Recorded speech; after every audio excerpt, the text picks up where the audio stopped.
Alright, today we are at St. Angela's Castle. About a 10-minute walk from our apartment and from the Vatican City. This castle was built in about 139 AD. The Emperor Adrian commissioned the build in 135 AD to serve as his tomb. So they weren't allowed to bury dead people inside the walls of the city, and so he had this tomb, this mausoleum built outside the walls of the city so that he could have a place for him and his family to be buried. He ended up being buried here, and he put a big giant statue of himself right in front of the place, so when you walk in, that's who you see. No Hebrews at all. Do you need reservation? Anyway, we're making our way around. Pretty good shot of the city from here. You can see, what's that monument right there with the horses on the top? Vittoria monument maybe. And you can see, if you look real close, just to the left of that, the Colosseum behind it. And the Forum on the right. That little dome kind of in the middle is the Pantheon. Let's see if we can scan over here.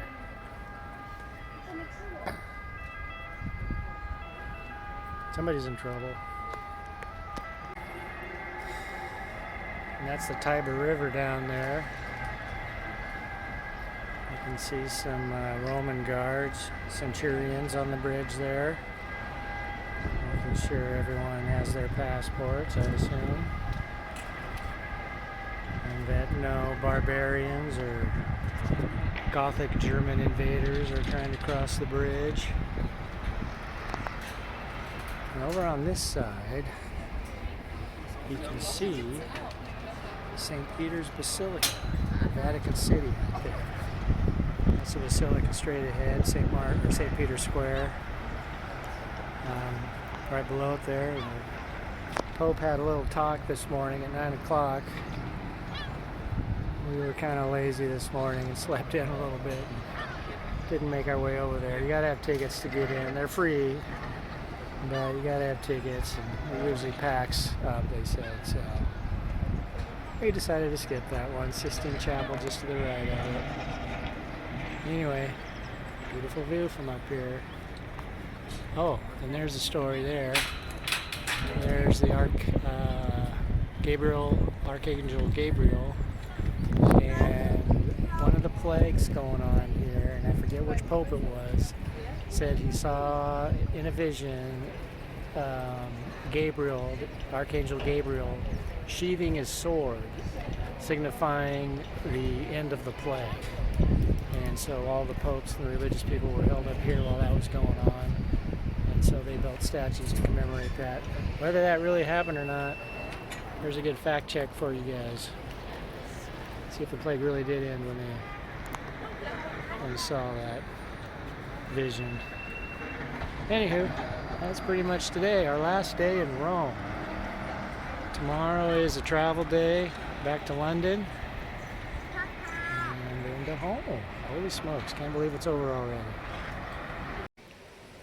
Well, everybody, I think this will probably be our last video of the trip. It is Wednesday evening, and we are right now, just took a gander over, took a wander over to the Vatican City again. It's pretty close to our apartment. It's just kind of nice to hang out here and do some people watching. Just a beautiful place. Out of the ordinary for us. But yeah, this is probably going to be it. We leave tomorrow morning, head over to Heathrow in London, spend the night there, catch a plane in the morning, and on the way home. So what did we learn in Italy? We learned that Taxi drivers are too fast. Taxi drivers drive like maniacs, but they get you where you need to be. They're not very expensive. You don't have to tip them. All their prices are fixed inside the city, so you don't have to worry about fares. That's kind of nice. You don't have to tip them. A cafe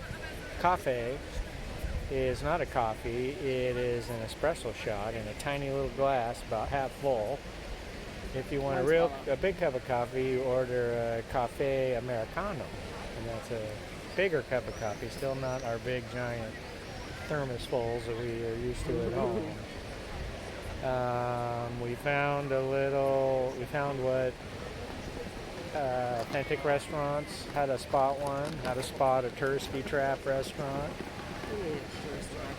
But we did find a Tursky Trappy one that we really like, so we actually had lunch there a couple times. Grandma, what did you have there? Calzone. Grandma had a calzone. What was inside? Artichoke? Vegetables. A vegetable calzone, which is good. And I had found this new dish I've fallen in love with. It's Tonaretti. Is that it? Tonaretti CCO, I think it's called. But it's basically Noodles and pepper. Tonaretti noodles, or like spaghetti noodles, except they're kind of thicker and square, and a pico.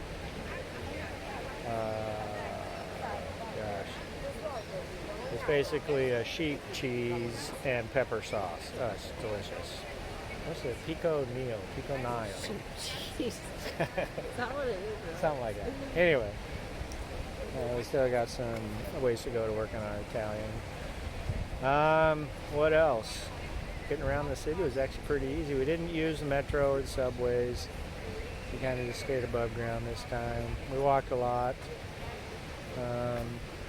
Could have maybe used one more day here. And don't touch the beggars' items. Oh yeah, don't even make eye contact with peddlers on the street. If you do, they will swarm you like these seagulls here, and it's hard to break away. So that was a lesson learned. Yeah, that's pretty much it. And then just try to relax. That's kind of been our MO today, is kind of a leisurely walk to that Sant'Angelo Castle. That was kind of fun. Grandpa, you might think about a walkabout there. That was kind of interesting. Not a whole lot to see there, but kind of nice. Anywho, love you all. It's been fun talking with you. It seems like every time we do these, we just bring you guys a little closer to us. Get a chance to reach out. See you soon. Share a little part of our life with you. Anyway, love you all, and next time we talk to you, it will hopefully be in person. Love you guys. Love Bye. you.